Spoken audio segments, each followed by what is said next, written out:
Alrighty, welcome back. We're gonna and hope that this works.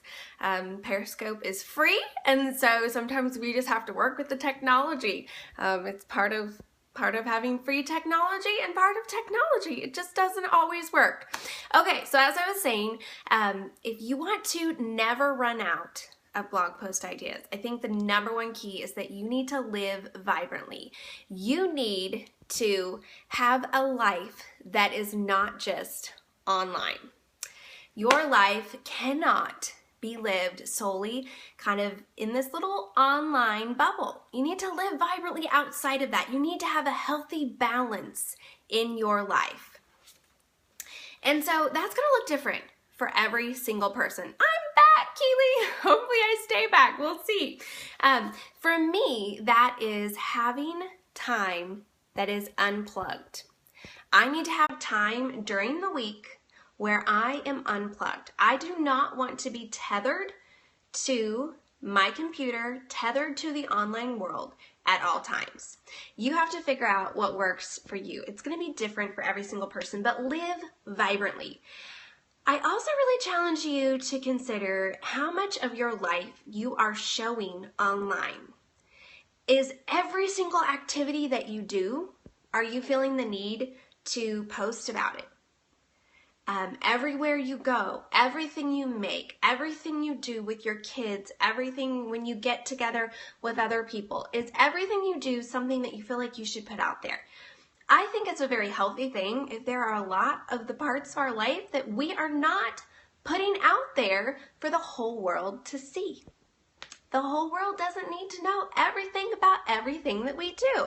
And so really challenging yourself to think, am I doing certain things just so that I can blog about it? Now this can be a good, it can be a motivation. I'm doing a decluttering challenge right now on my blog, and it's very motivating to know that every day in the afternoon, I am supposed to post about what I decluttered. That's a motivation. Okay, so I'm not talking about that necessarily, but I'm saying like everything you do with your kids, every place you go, are you always having to document it for the online world? I think it's important that we live vibrantly outside of that online space. So make sure that you have healthy relationships in your life that aren't online. Make sure that you have activities in your life that aren't involved with online stuff that you're not posting about online. I know this sounds so basic, but unfortunately with the tethering of the online stuff, we can almost get where we forget to have real life, face-to-face relationships, and we do everything online, and we kind of hole ourselves up online instead of living vibrantly outside of that online world. So engage in fascinating conversations face-to-face with people. Get unplugged. You don't need to be plugged in at all times. The world is not going to come to an end if you're not plugged in. So what space can you put in your week where you stay unplugged? I really challenge you to have that space in your week, whether it is a full day, whether it's an afternoon, whether it's an evening, whether you say, once it's dinner time at our house, we aren't going to turn devices back on. Find those spaces and live vibrantly offline. Number 2, read voraciously.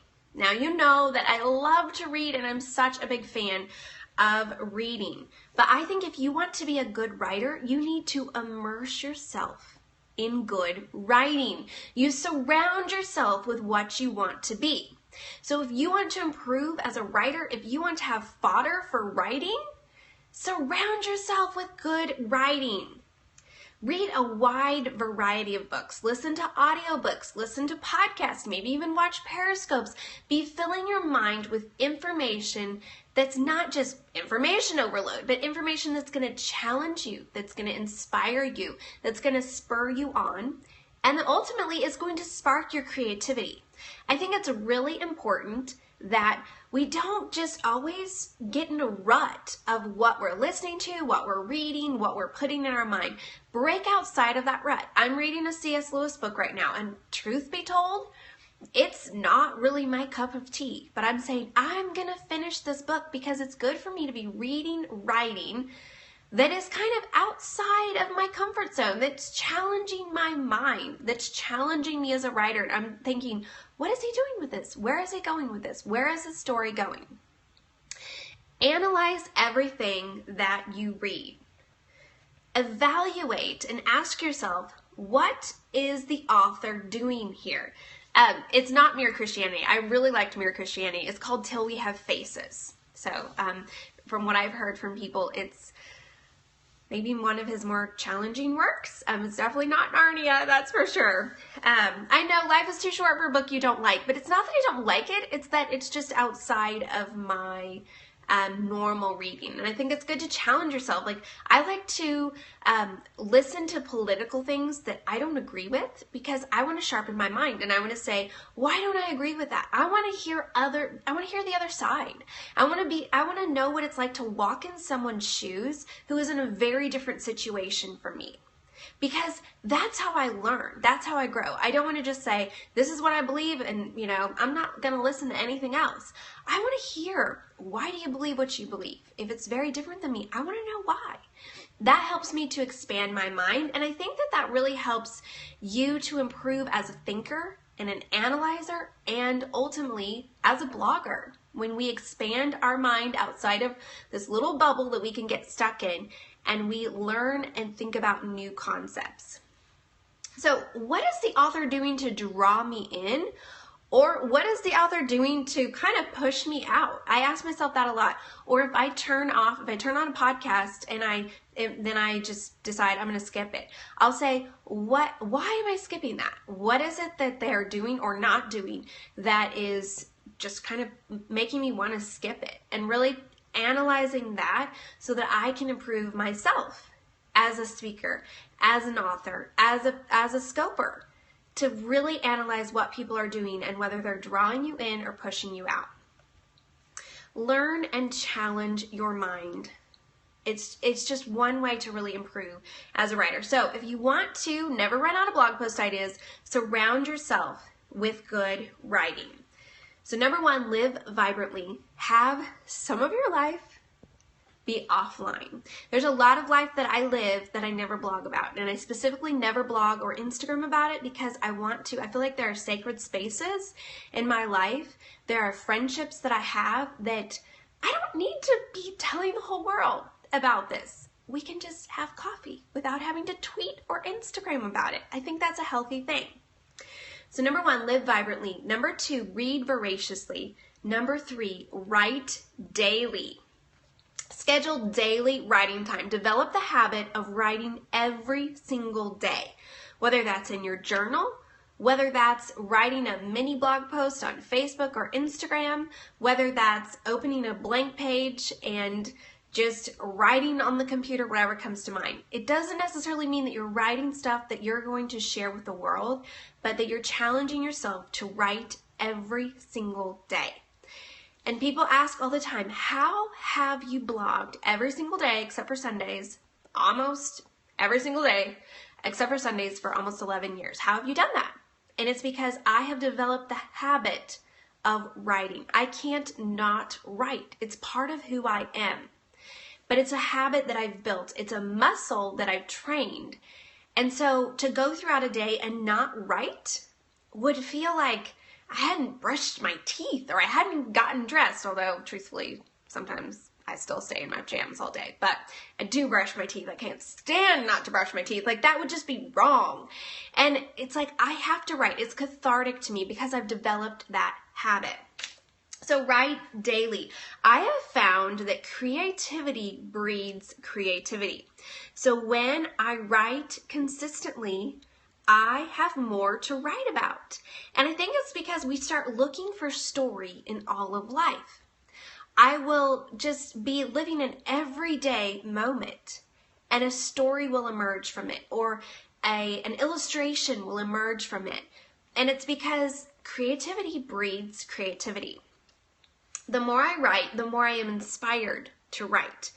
And I found this feature when I was writing my books. I have multiple books that I've written. One of mine, the newest one, was called MoneySavingMom. And when I'm writing, you're writing so much and you're like immersed in this writing, and you would think that you'd run out of words. But what I have discovered is that I actually came up with so much more inspiration than I could put in a book. And I almost just wished I had 5 extra hours in every day, because I had so much that I wanted to write by immersing myself in writing. And just creativity breeds creativity. So I challenge you to find when in your schedule are you going to say that this is my writing time, and I'm going to either open up a journal, I'm going to open up a blank sheet of paper on my computer, I'm going to open up Facebook, whatever it is that I'm going to challenge myself to write every single day. And I had some questions that I wanted to go over. This is actually in the blog post that I wrote as part of the series, but to really ask yourself, where do you do your best writing? I found that if it's all messy and chaotic or loud, I can't write. So set yourself up for success by, like today, we did all of our homeschooling, and then it was the afternoon and my husband took the kids, and I set myself up for success. I got my coffee mug, I got my little blanket, and I sat in my favorite chair, and I got my water, and I set everything up for success, and then told my family, I'm going to be writing now. So please be quiet. And I had my headphones there in case I needed them. And so setting myself up for success, I get so much more done when I do that. When do you do your best writing? Is it in the afternoon? Is it in the evening? Is it in the morning? Do you write best with a pen and paper? Or do your ideas flow best when you're typing on your computer? For me personally, I found that when I am washing dishes or when I'm taking a shower, that's when my ideas come. Something to do with water. It makes me be inspired. And so I try to always have a pen and paper handy wherever I am, because I will just come up with ideas and I'm just jotting them down. And a lot of my best posts have come just from those little scribblings in my journal. I have a journal that I always just keep with me at all times. I put my to-do list in there. I map out my scopes. I map out and any ideas that come to my mind. I just jot them down in there. So having that pen and paper handy for me, when it comes, I will forget. The truth is, I will forget if I don't jot it down then. So setting myself up for success by that.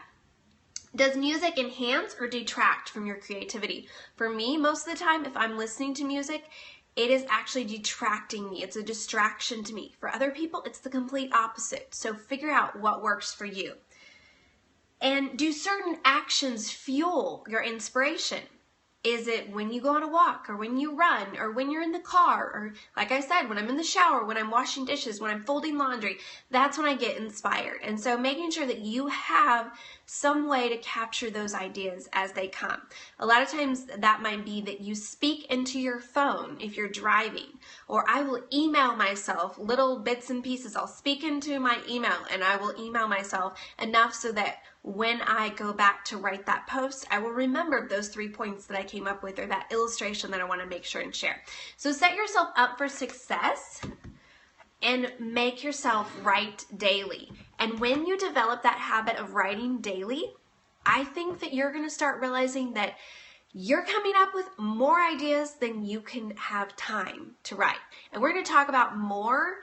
I have so much more to share, but those are 3 that I wanted to start with, and that is live vibrantly, read voraciously, and write daily. And we'll talk about more hopefully tomorrow on our next Money Making Mom Scope.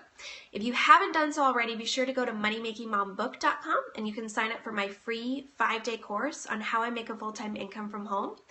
Also, if you're just thinking about blogging, but you haven't started blogging yet, and you're wondering, how do I set up my blog?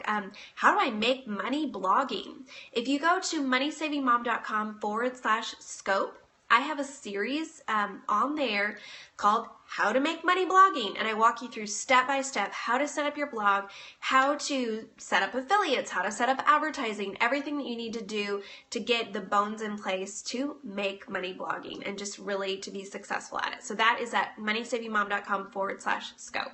So I hope you're having a wonderful day, and I will look forward to seeing you back tomorrow around 7:30 to 8 a.m. Central Time for our morning